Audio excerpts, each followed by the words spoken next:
दोस्तों, स्वागत है आपका इस चैनल पर। तो चलिए देरी ना करते हुए सुनते हैं आज की कहानी। गौड़ देश में वर्धमान नाम का एक नगर था, जिसमें गुणशेखर नाम का एक राजा राज करता था। उसके अभयचंद्र नाम का दीवान था। उस दीवान के समझाने से राजा ने अपने राज्य में शिव विष्णु पूजा, गोदान, भूदान, पिंडदान आदि सब बंद कर दिए। नगर में डोंडी पिटवा दी कि जो भी ये काम करेगा उसका सब कुछ छीनकर उसे निकाल दिया जाएगा। एक दिन दीवान ने कहा, महाराज, अगर कोई किसी को दुख पहुंचाता है और उसके प्राण लेता है तो पाप से उसका जन्म मरण नहीं छूटता। वह बार बार जन्म लेता है और मरता है। इससे मनुष्य का जन्म पाकर धर्म बढ़ाना चाहिए। आदमी को हाथी से लेकर चींटी सबकी रक्षा करनी चाहिए। जो लोग दूसरे के दुख को नहीं समझते और उन्हें सताते हैं, उनकी इस पृथ्वी पर उम्र घटती जाती है और वे लूले, लंगड़े, काने ऐसे जन्म लेते हैं। राजा ने कहा, ठीक है। अब दीवान जैसा कहता राजा वैसा ही करता। दैवयोग से एक दिन राजा मर गया। उसकी जगह उसका बेटा धर्मराज गद्दी पर बैठा।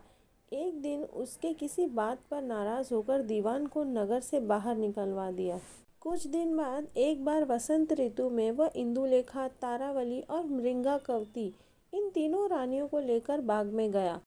वहां जब उसने इंदुलेखा के बाल पकड़े तो उसके कान में लगा हुआ कमल उसकी जांघ पर गिर गया। कमल के गिरते ही उसकी जांघ में घाव हो गया और वह बेहोश हो गई।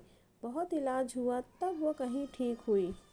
इसके बाद एक दिन की बात है, तारावली ऊपर खुले में सो रही थी।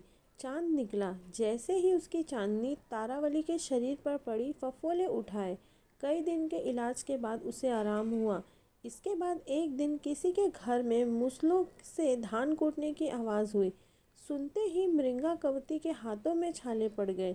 इलाज हुआ तब जाकर वो ठीक हुई। इतनी कथा सुनकर बेताल ने पूछा, महाराज बताइए, इन तीनों में से सबसे ज़्यादा कोमल कौन थी? राजा ने कहा, मृंगाकवती, क्योंकि पहले दो के घाव और छाले कमल और चांदनी के छूने से हुए थे। तीसरी ने मूसल को छुआ भी नहीं और छाले पड़ गए। वही सबसे अधिक सुकुमार हुई। राजा के इतना कहते ही बेताल फिर से पेड़ पर जा लटका। राजा फिर गया और उसे लेकर चल दिया।